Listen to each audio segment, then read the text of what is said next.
Okay, this is a new project I picked up the other day. It's a Simjet 50cc. It's not working at the minute. It turns over, but there's no spark or anything. So to try and get it running, the first thing I'm going to do is charge a battery and get a new spark plug and see if that does the trick. Okay, I've checked the battery and it was pretty much dead. And I checked the spark plug down here and it was the wrong spark plug. So I got a new spark plug for it, and the spark plug that was needed, there's a spark plug down in there. And the spark plug that is needed for this bike is it's a BR8 HSA. Put the spark plug in. The gun is very tricky.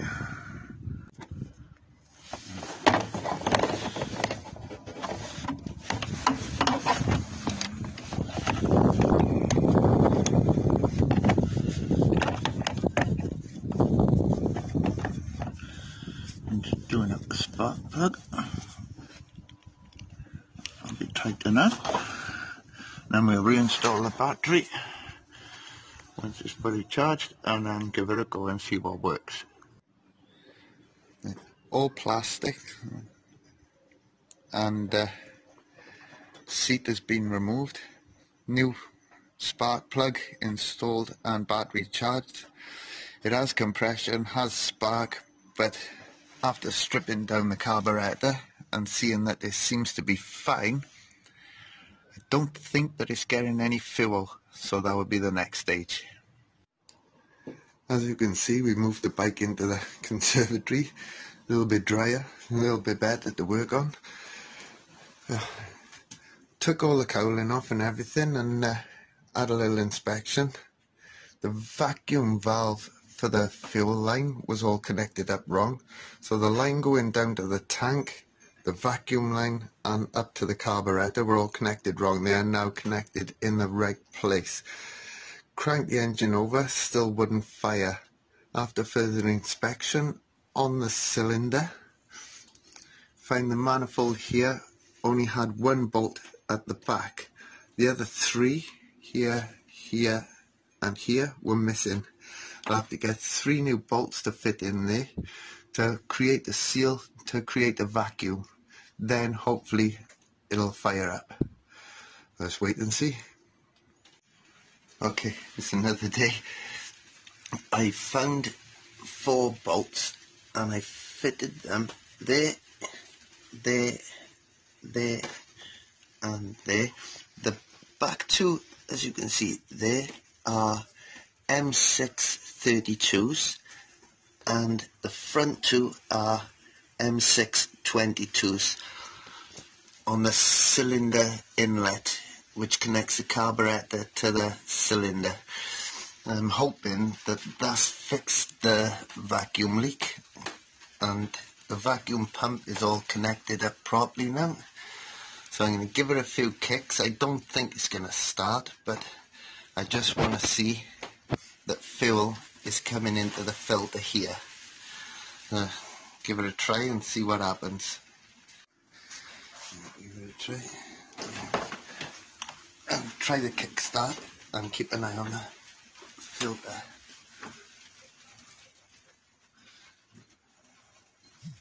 Let's see.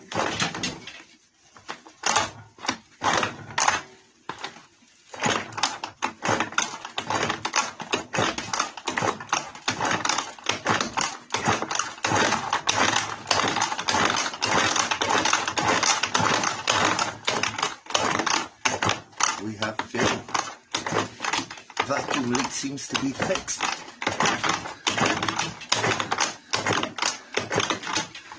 Very good. So now I'm going to keep pumping the foot nut to fill the carburetor, and then we'll turn the ignition on and give it a try. We have batteries being on charge, so now disconnect the battery. So let's put them here. Let's spark plug is fully tight. I apologize. Key in the ignition. I won't turn it on just yet. I'll pump some more fuel through.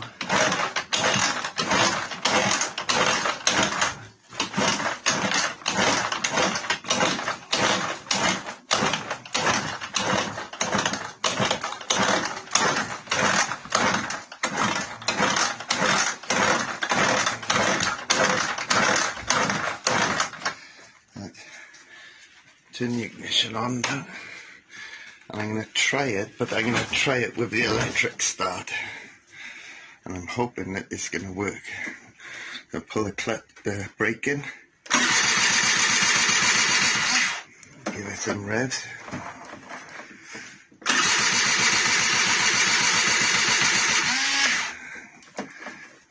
Not yet.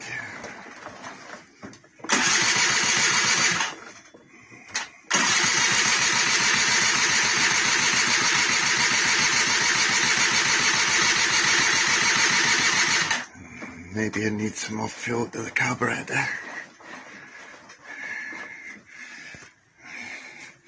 And keep trying and see what happens.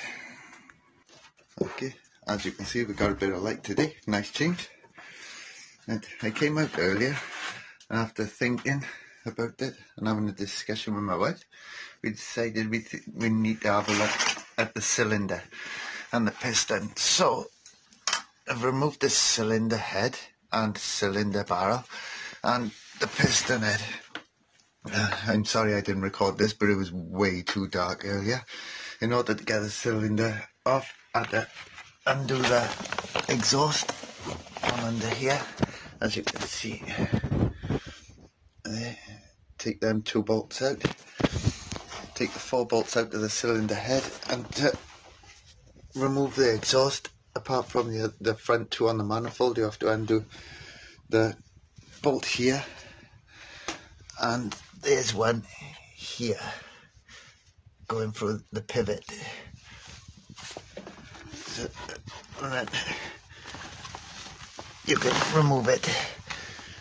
Then you just angle it down to remove it from the cylinder barrel, and took the piston head off and looked, and as you can see, piston looked fine, but the rings were literally jammed inside with no gap at all.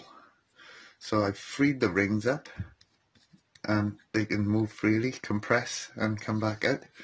But if you can see inside there's a little pin, and there should be one there, which the piston rings have to line up with in order for it to work properly and compress and give compression. So I'll film it going back together, and then we'll try and start it, and hopefully, fingers crossed, it'll work fine. But remember, when we put all this back together, it has to be oiled up with 2-stroke oil so that it moves freely and doesn't cause friction. Right. When inserting the piston back into the cylinder, I find it easier to put the piston in first, then attach the cylinder, and then whilst it's on there, then place in the gudgeon pin to hold it in place. And you can reinsert the cylinder, put the head back on with the gasket, insert the reed valve, put the carburetor and reed valve case back on top, connect up the airbox, and then it should be all good to try. So fingers crossed. Okay, that's the cylinder head put back on, cylinder on, reed valve back in, and the carburetor's all hooked up. So now we just have to reinsert the spark plug.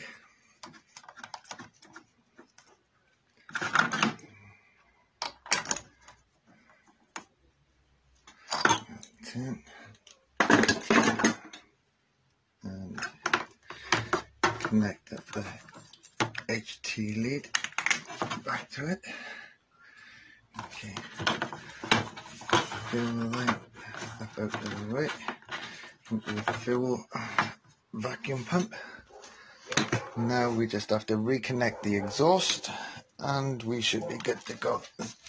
The 2 bolts here go into the manifold and the 2 bolts here go into the exhaust brackets itself. And we can disconnect the battery and try it. Okay, we're all back together. Time to give it 1 or 2 kicks to get the fuel into the carburetor and then give it a try. Oh gosh, compression seems a lot better.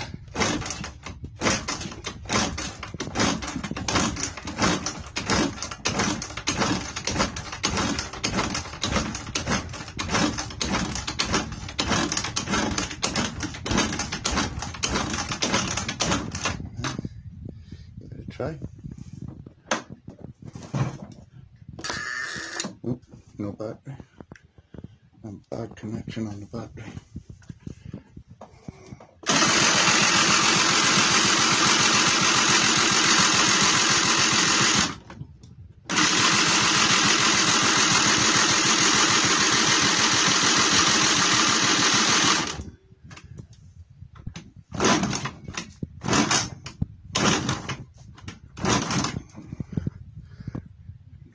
Maybe a little bit more. Come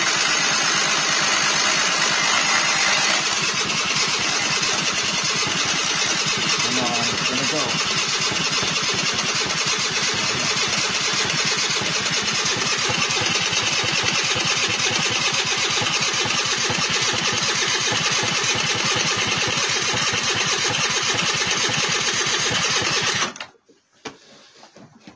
Come on, you gotta go.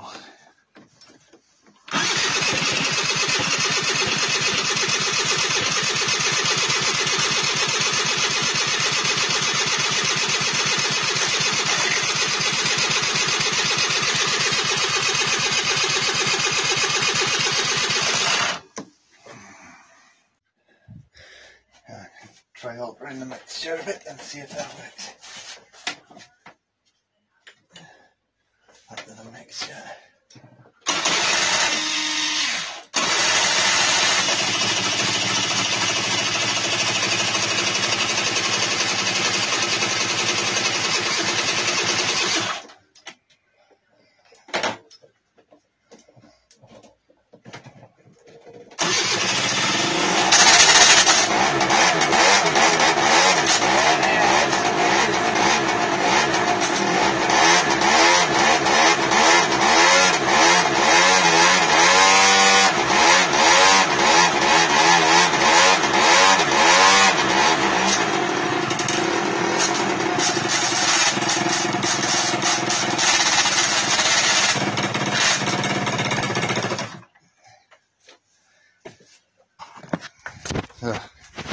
The answer to will it work? Yes, it will. Thanks for watching.